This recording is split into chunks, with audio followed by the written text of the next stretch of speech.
Bonjour à tous, heureux de vous accueillir, on va commencer à l'heure. Alors vous avez vu le programme, il n'y a pas de discours officiel, long, etc. Mais on a quand même quelques mots à vous dire. Tout d'abord avec Sonia, vous souhaiter la bienvenue et puis vous dire tout notre plaisir de vous accueillir aujourd'hui pour cette journée un petit peu spéciale. Alors pas de commémoration, de célébration des 40 ans du laboratoire droit et changement social. Et puis l'AG cet après-midi, alors qu'il sera moins, peut-être un peu plus ennuyeuse, enfin pas sur la même ligne que cette matinée. Alors, on ne va pas être très très long, mais on a quand même quelques mots à vous dire. Pour ma part, j'avais deux choses, puisqu'il s'agit de dire quelques mots.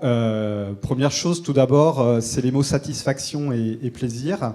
C'est un grand plaisir qu'on soit tous réunis aujourd'hui.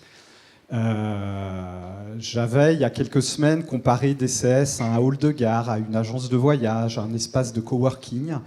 Je crois qu'aujourd'hui, à vous voir tous réunis, DCS c'est aussi un syndic de copropriétaires, une belle association de compagnons de route, et puis peut-être aussi une belle bande de scouts marins. Pour ceux qui me connaissent, moi j'habite pas très loin de la mer, ça me parle. Je crois qu'il y a en effet un attachement, un lien, quelque chose qui nous rassemble, c'est droit et changement social. Et c'est à cet égard qu'il y a vraiment beaucoup de plaisir et de satisfaction à vous accueillir aujourd'hui. Juste pour illustrer le propos, les AG de DCS, il y en a une fois par an. Habituellement, on a à peu près une cinquantaine de personnes qui ne restent pas toute la journée. Là, pour aujourd'hui, on a eu plus d'une centaine de répondants au sondage sur la date. Et puis, on devrait être à peu près sur la journée un peu plus de 90. Donc, je crois que ça dit quelque chose, voilà, de ce lien et de cet attachement à droit et changement social. Et voilà, satisfaction et plaisir à cet égard. La deuxième chose, je voudrais formuler une certitude que la journée sera riche ce matin et cet après-midi, riche d'échanges, de discussions, de rencontres, de transmissions aussi, je l'espère, parce que c'est important. La journée sera riche parce que DCS est très très riche, vous le savez, DCS est très très riche. Alors, on n'a pas découvert un pactole financier, c'est pas la peine de faire des plans sur la comète, mais DCS, je crois, est riche de son histoire, riche de tous les travaux qui y ont été menés, riche de tous les membres actuels, passés, à venir, etc. Je crois que la richesse de DCS, elle est là. La richesse, elle est aussi dans notre activité. Vous avez peut-être eu le temps, je ne sais pas encore, mais de prendre connaissance des quelques panneaux qui sont dans le couloir ici, qui ne sont pas un bilan scientifique, mais qui sont une sorte de rétrospective, de pot pourri, de quelques événements scientifiques qui ont été organisés par DCS sur les 20 dernières années. Donc il y a une grande richesse, ça illustre, je trouve, la richesse de nos travaux sur des sujets complètement divers et variés, avec très souvent une dimension d'innovation qui est aussi très très intéressante.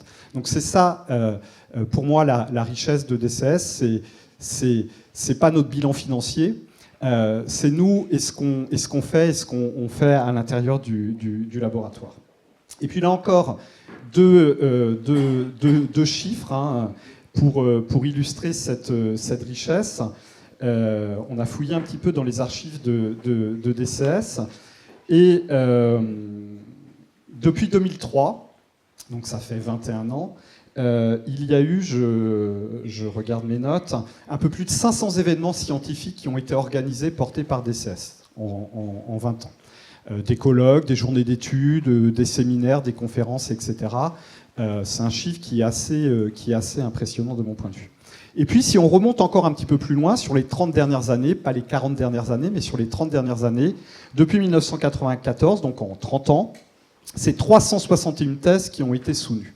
Donc voilà, ça dit vraiment la richesse de notre laboratoire, ça dit aussi l'activité, le dynamisme de notre laboratoire. Donc c'est tout cela qui convient de célébrer aujourd'hui, c'est de tout ça dont on doit être fier, qui fait notre richesse commune.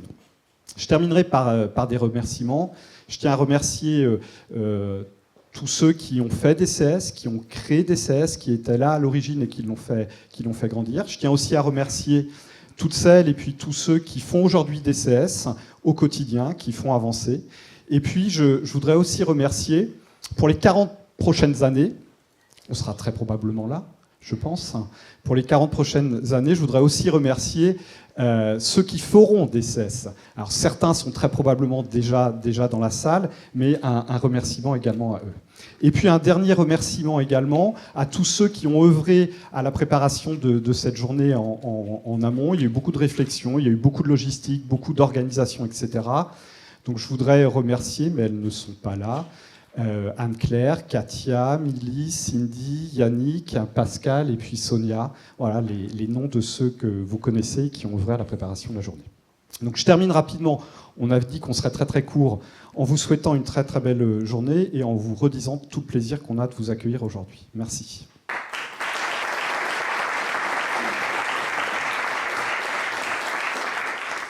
Bien, nous sommes effectivement très heureux de vous accueillir dans ce merveilleux écrin qu'est le musée des Arts, ou d'art, comme on veut, pour ce moment de célébration. Un lieu formidable, un lieu de mémoire. Impossible évidemment de ne pas songer à Pierre Nora et à ce concept de lieu de mémoire qui dépasse les lieux matériels et qui convoque les lieux et les éléments immatériels, intellectuellement construits, qui jouent un rôle dans la constitution d'une identité collective. Mais il me semble qu'un laboratoire peut être non seulement un lieu de vie, mais aussi un lieu de mémoire. Et c'est pour la raison pour laquelle nous avons décidé effectivement d'avoir cette matinée pour nous réunir autour finalement de la manière de faire vivre la recherche juridique au sein de Droit et Changement Social, mais aussi pour revenir sur notre histoire et pour la prolonger. Alors nous avons la chance ce matin de pouvoir entendre monsieur Alain Supiot, qui a eu un rôle que nul n'ignore dans la création de ce laboratoire. La chance donc de l'entendre venir nous livrer ses réflexions sur cette genèse de la recherche juridique à Nantes. Monsieur le professeur, si vous voulez bien me rejoindre, je ne vous présente pas, car vous êtes ici en famille, mais je tiens à vous remercier au nom bien sûr de tout le laboratoire d'avoir accepté de venir faire cette présentation.